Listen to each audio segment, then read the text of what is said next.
Welcome to Right Opinions on Spreaker. We're a handful of average Americans who love our nation, and through our Restoring America Together network of multiple Facebook groups, we'll give you our right opinions and help you understand the plight our nation faces. We love our Constitution, and we'll have regular constitutional moments from Susan Snelling of Collegium Bible Institute to share with you each week. Blessings and honor to our military. Our panel is Roland Ross, Mona Johnson, Teresa Vermas, Mary Reed, and I'm Marcia Sturman, your host. At the top of the hour, we'll give you our opinions about current issues. At the break of the half hour, we'll dive right on into headlines from across the world. At the top of the hour, we'll enjoy the constitutional moment with Susan Snelling. Then we'll discuss issues we've heard you talking about. And finally, after our last break, we'll have a chat where we'll talk about what's hot and what's not.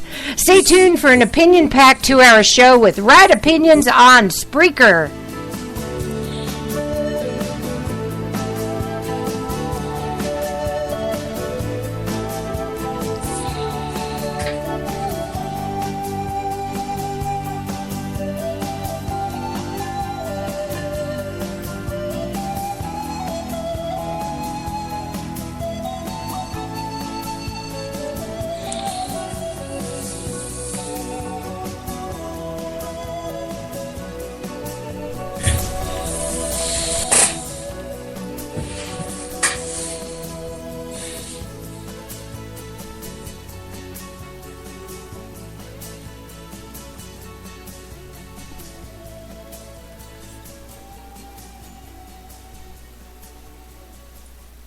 Well, here we are, and today marks 658 days until Obama is out of office.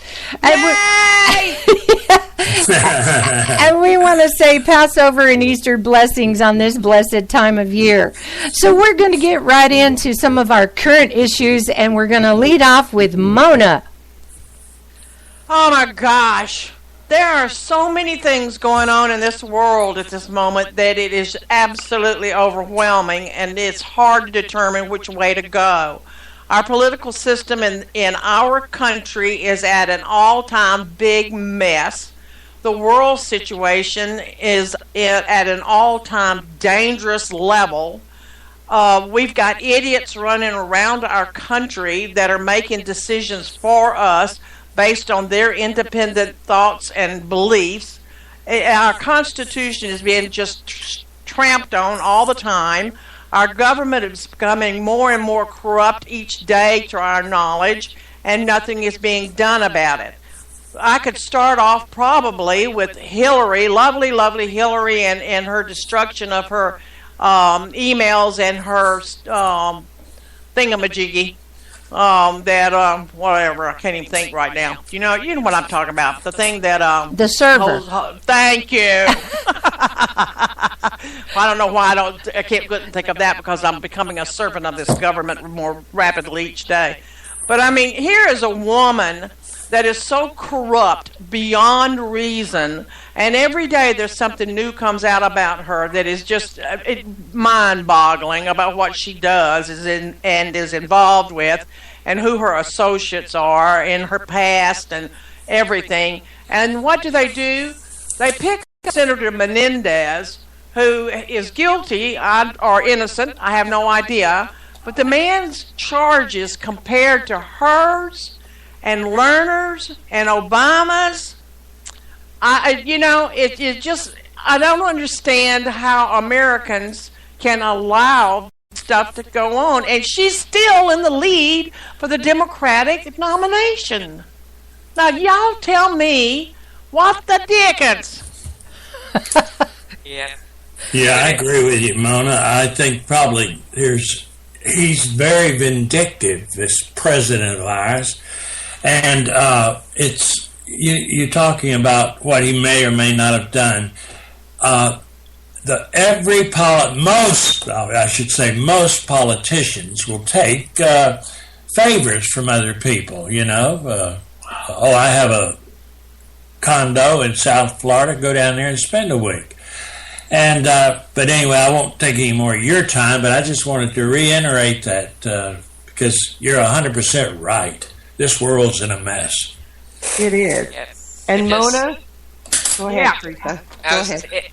it does seem like it might be kind of a political payback. Mendez did speak up against the Iranian deal, and Lois Lerner, she kept her mouth shut, and so she's going to trot off with a pension and no problems.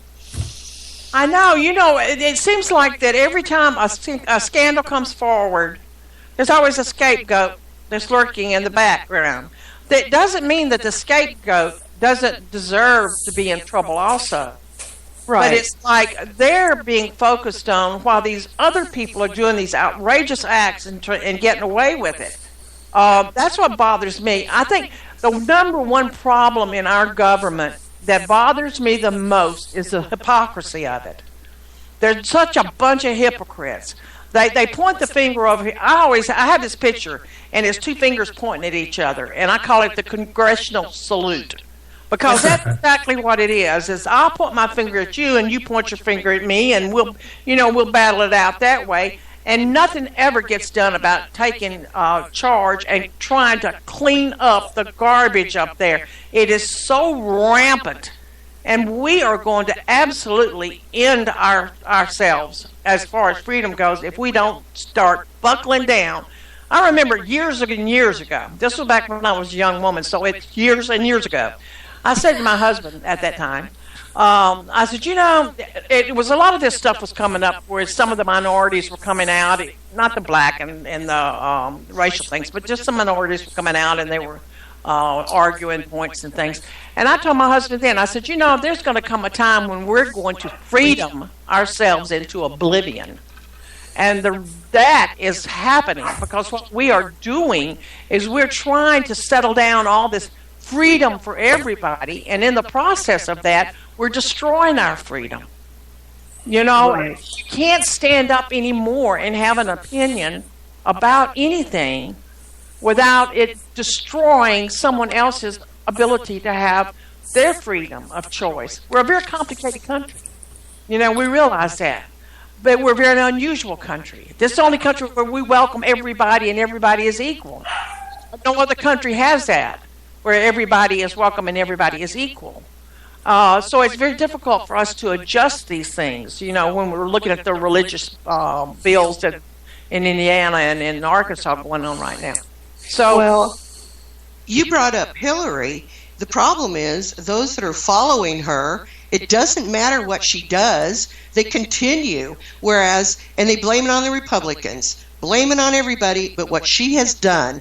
And then it's like when a Republican does something wrong, we put their feet to the fire. Whereas when the liberals following Hillary, it's everybody else's fault but hers. Of course. Yeah, that's true sociopathic behavior, as you know, Mary, is I'm innocent unless I get caught. Exactly. And if I get caught, then I'm guilty, but only because I got caught. Exactly. I mean, that's the whole attitude of this country as far as our government goes. Oh, we're innocent, and we're working for the country, and we're doing for our nation and everything. Uh-oh, I got caught. Uh-oh, I might be guilty. Uh-oh, Harry Reid. They don't care. How many times have you heard somebody stand up in front of a microphone, in front of a press conference and say, I categorically deny? That's every time. How many times have you heard someone stand up and say, what they're saying about me is true? And when someone does stand up for what's right, such as Tom Cotton, they blast him and go back to, it's not her fault, it's not his fault, it's Tom Cotton because he's embarrassing us. Right.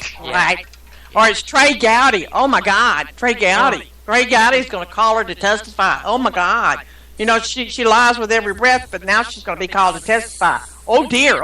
Panic. I can see him now.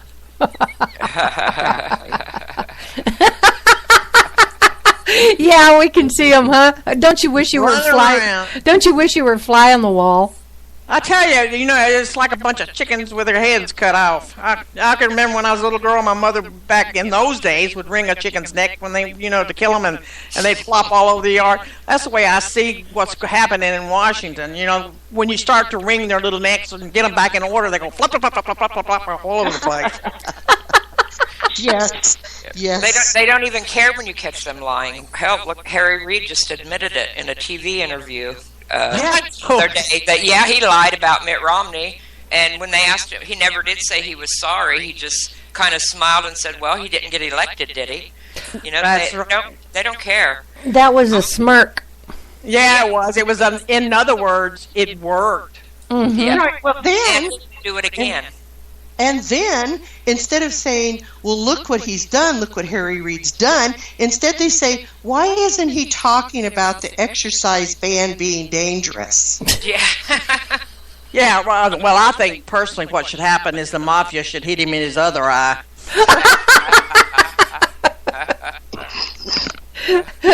You're in good form today, Mona.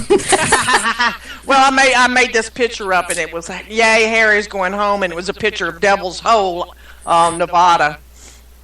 So he's going back. Let him stay there. Exactly. I'm not sure a lot of them want him there. I don't think they want him there either. I don't think his family wants him there either. You know. Oh, I want one message from Hillary Clinton. I was reading it today. There's a website been started, and it's hillaryclinton.org. And I haven't gotten on it because you never know about these websites. But she says she's recommending nobody get on it because it's got malicious software, which makes me wonder now what is on it. If she thinks there's malicious software and she's trying to keep people from getting on it, It has her emails. be on it, you know? Probably has her emails, and she doesn't want us reading it. That's malicious. Yeah. She's got her some pictures of her doing whatever. Well, you know it wasn't with Bill.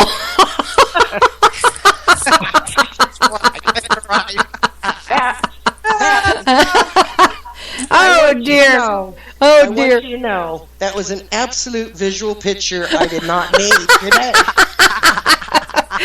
Oh, All I can see are the Democrats all going to Cuba to get Cuban cigars. Well, you know what? They could probably stay down there and help destroy Cuba even farther. Oh, I don't know. Gosh, they're all in the same boat. Ship of fools. Yeah, probably so. Roland, did you have something that you wanted to pipe up about? Yes, I do. Okay. Something that is current as you can get is Easter. Oh, yeah. Easter's it's such a wonderful time of the year. It's spring's coming out, and the kids are all having their little dress up and get out and have their Easter egg hunts.